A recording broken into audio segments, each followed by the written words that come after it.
नमस्कार दोस्तों, आप सभी का स्वागत है आपके अपने YouTube channel history with Narendra में। दोस्तों, आज की वीडियो में हम कौटिल्य द्वारा रचित अर्थशास्त्र के महत्वपूर्ण परीक्षा उपयोगी तथ्यों को जानेंगे। तो आइए करते हैं वीडियो शुरू। पहला प्रश्न है यहाँ पर, पहला पॉइंट है यहाँ पर। अर्थशास्त्र में यद्यपि न तो पाटलिपुत्र और न ही किसी मौर्य शासक का उल्लेख है और न ही उनसे संबंधित तिथि का उल्लेख है। नेक्स्ट है, अर्थशास्त्र की प्रथम हस्तलिपि आर्य शर्मा शास्त्री ने 1904 में खोज निकाली।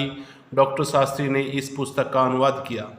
नेक्स्ट है, यह पुस्तक 15 भागों तथा 180 उपभागों में विभाजित है।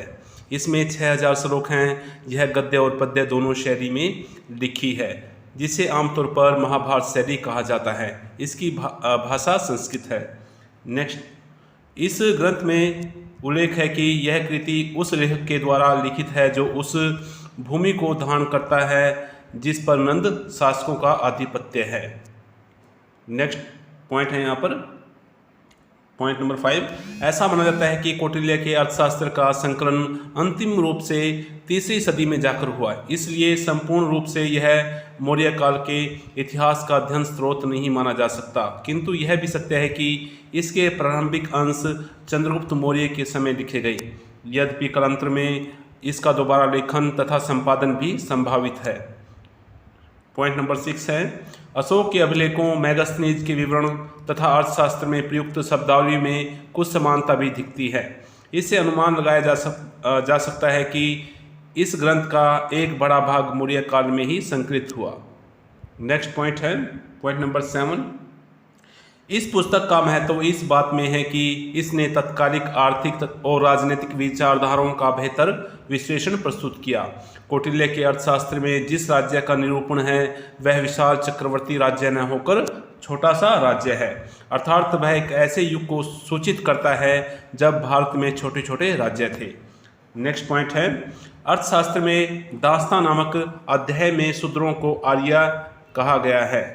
नेक्स्ट है यहाँ पर, अर्थशास्त्र में स्पष्ट उल्लेख है कि राजा प्रजा के लिए कर लेता है कि यह उसका अधिकार है जो ईश्वर द्वारा जनता की सेवा के बदले प्रदत्त है। नेक्स्ट है, कौटिल्य ने नगर के उत्तरी भागों को देवता तथा ब्राह्मणों के लिए सुरक्षित रखने का विधान किया। नेक्स्ट पॉइंट है, कौटिल्य विभिन्न स्थानों के साथ वहां उत्पादित होने वाली मुख्य वस्तुओं की चर्चा करता है। उदाहरण के लिए कलिंग तथा अंग महाजनपद का उल्लेख, हाथी की प्रसिद्धि के लिए काशी का सूती कपड़े, नेपाल का कंबल, कंबोज का घोड़ा। नेक्स्ट पॉइंट है, अर्थशास्त्र में सबसे अधिक सम्मान ब्राह्मणों को प्रदान किया गया है, तथापि गुरु पत्नी गमन, मद्य विक्रय तथा चोरी के मामलों में उसे दंडनीय माना गया है। सभी अपराधों के लिए दोषी ब्राह्मण के ललाट पर दोष चिन्ह अंकित किए जाने का विधान किया गया है। यहाँ पर कहा गया है कि राजा अंततः वरुण के प्रति तथा उसके माध्यम से ब्राह्मण के प्रति उत्तरदायी है। नेक्स्ट पॉइंट है यहाँ पर, अर्थशास्त्र में अपराध स्वीकार करने के लिए बल प्रयोग की बात उल्लेखित है। कौटिल्य ने दंड के 18 प्रकार तथा कोड़े मारने के 7 प्रकारों का उल्लेख किया है। स्त्रियों को समान गलतियों पर आधे दंड का प्रावधान किया है। नेक्स्ट पॉइंट है, अर्थशास्त्र में राजा को देवी शक्ति का उत्तरदायी बनाते हुए व्यवस्था दी है कि राजा अगर निर्दोष को दंड देता है तो उसका 3 गुना जुर्माना वरुण को अर्पित करते हुए जल में डाले। नेक्स्ट है, अर्थशास्त्र में वानप्रस्थों के अतिरिक्त अन्य प्रकार के परवजितों को ग्रामीण क्षेत्रों में बसने की अनुमति नहीं दी गई है। नेक्स्ट है, अर्थशास्त्र में 3 प्रकार की विजय बताए गए हैं, धर्म विजय, लोभ विजय और असुर विजय। नेक्स्ट है, कौटिल्य ने ईंख की खेती को निकृष्ट माना है क्योंकि इसमें परिश्रम एवं व्यय ज़्यादा होता है।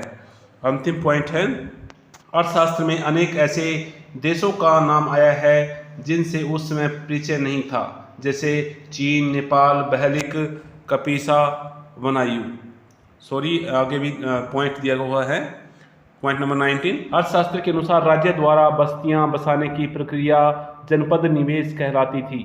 शहरों को चार दीवारी से घेरने की प्रक्रिया को दुर्ग निवेश अथवा दुर्ग विधान कहा जाता था।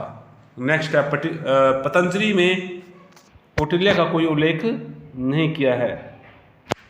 नेक्स्ट है यह पुस्तक राजनीति शास्त्र पर है। नेक्स्ट टॉपिक है पॉइंट नंबर 22, अर्थशास्त्र में उल्लेख है कि खेतीहर इलाकों को जनपद राज्य कहा जाता था। इस इलाके में निजी तौर पर खेती होती थी। नेक्स्ट पॉइंट है अर्थशास्त्र में गैर ब्राह्मण धर्मानुयायियों को चंडाल के समान मानते हुए उसे शमशान में रखने को आज्ञा मिलती है। ज्ञातव्य है कि ऐसे धर्म को अर्थशास्त्र में पाखंड कहा गया है, जिसमें बौद्ध धर्म भी शामिल था। नेक्स्ट पॉइंट है अर्थशास्त्र में घायलों की सेवा के निमित्त चिकित्सकों के दल का उल्लेख है, जो सेना के पृष्ठभाग में तैनात रहते थे। नेक्स्ट पॉइंट यहाँ पर दिया गया है कौटिल्य के अनुसार चक्रवर्ती क्षेत्र हिमालय से लेकर महासागर तक 9000 योजन में फैला हुआ था। तो दोस्तों, अगर आपको वीडियो पसंद आई है तो इसको ज़्यादा दोस्तों तक शेयर करें। धन्यवाद। अगर आप चैनल पे नए हैं तो चैनल को सब्सक्राइब जरूर कर लें।